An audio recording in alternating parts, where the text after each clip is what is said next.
সম্মানিত ভিউয়ার্স, আসসালামু আলাইকুম। এখন কিন্তু কাঁচা আমের সিজন, তার মানে বাহারি আমের আচারের উৎসব। তাহলে আমরা বসে থাকবো কেন? তাই আমি আপনাদের জন্য নিয়ে এসেছি এমনই এক বাহারি টক ঝাল মিষ্টি কাঁচা আমের আচারের রেসিপি। তবে আর দেরি কেন, চলুন তৈরি করে ফেলি চিটাগাংয়ের মজার কাঁচা আমের আচার। এই আচারটি বানাতে আমি 3 কেজি কাঁচা খোসা ছাড়িয়ে এই সাইজের টুকরো করে হলুদ ও লবণ দেওয়া পানিতে ভালোভাবে ধুয়ে সম্পূর্ণ পানিটা ঝরিয়ে নিয়েছি। আচারের জন্য আমি 250 গ্রাম রসুন আদা বাটা করে নিয়েছি 100 গ্রাম সরিষা দানার পেস্ট, 25 গ্রাম পাঁচফোড়ন হালকা ভেজে গুঁড়ো করে নিয়েছি, 10টি আস্ত শুকনো মরিচ এইভাবে টুকরো করে নিয়েছি 1 টেবিল চামচ কালো জিরা, 2 চামচ মরিচের গুঁড়া, 1 টেবিল চামচ হলুদের গুঁড়া, 2টো বড় সাইজের দারুচিনি আমি এভাবে টুকরো করে নিয়েছি। আমি এখানে 4টা তেজপাতা নিয়েছি। এখানে আছে 3 টেবিল চামচ ভিনেগার।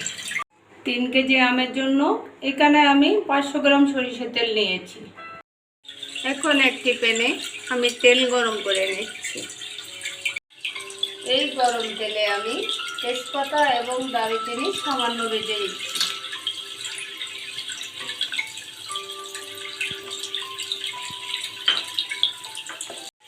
আমি রসুনগুলো এর মধ্যে দিয়ে দিচ্ছি।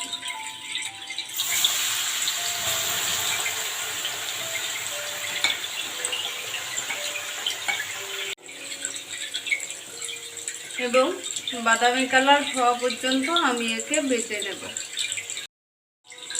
এই পর্যায়ে আমি আমগুলোকে ঢেলে দিচ্ছি।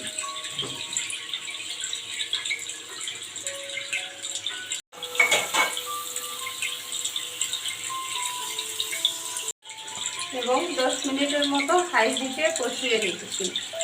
আর আমি আমগুলোর ভিতরে এইভাবে করে কেটে নিয়েছি যাতে করে ভিতরে তেল মশলা খুব সহজে প্রবেশ করতে পারে। আমি এর মধ্যে দিয়ে দিচ্ছি এখন শুকনো মরিচের টুকরা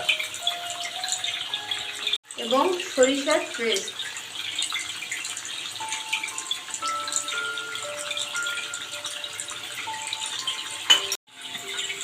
এখন আমি এগুলোকে খুব ভালোভাবে নেড়ে ছেড়ে দিচ্ছি।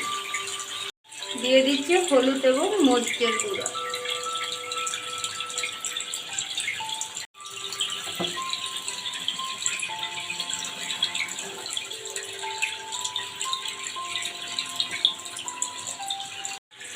এখন আমি অ্যাড করে দিচ্ছি ভিনেগার।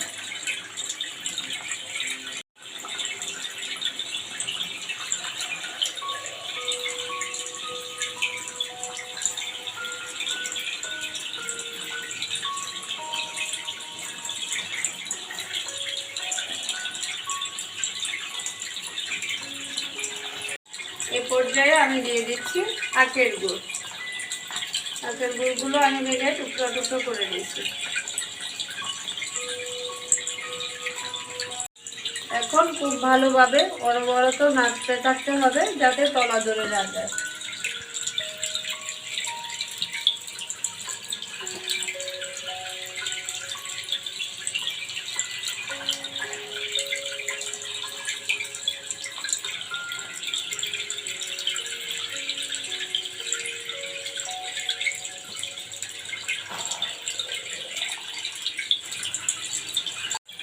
আমি এখন অ্যাড করে দিচ্ছি কালো জিরা এবং ভাজা পাঁচফোড়নের গুঁড়া।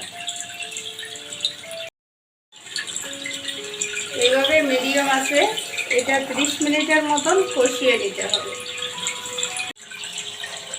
লক্ষ্য রাখবেন যাতে করে কোনোভাবে তলা ধরে না যায়। আমি এইভাবে প্রায় 45 মিনিট ধরে আচারটি ভালোভাবে কষিয়ে নিয়েছি। দেখুন আচারের পারফেক্ট একটা কালার চলে এসেছে।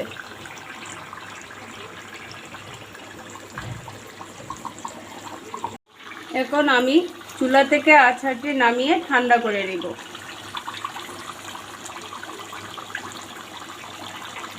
রেডি হয়ে গেছে আমার কাঁচা আমের মজাদার ইউনিক রেসিপি। দেখুন কি চমৎকার কালার এসেছে, এর ফ্লেভারটাও দারুণ এসেছে। এই আচারটি আপনি ভাত, রুটি, এমনকি নুডলসের সাথেও পরিবেশন করতে পারবেন।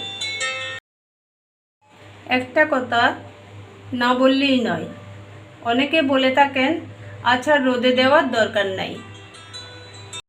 ভিউয়ার্স, কথাটি পুরোপুরি সত্য নয়, কারণ যদি আচার দীর্ঘদিন রাখতে চান তবে রোদে দেওয়ার বিকল্প নেই। ফ্রিজে রাখলে আচারের ফ্লেভার আর স্বাদ ঠিক থাকে না। তাই সপ্তাহে অন্তত একদিন হলেও আচারটি রোদ্রে দেন।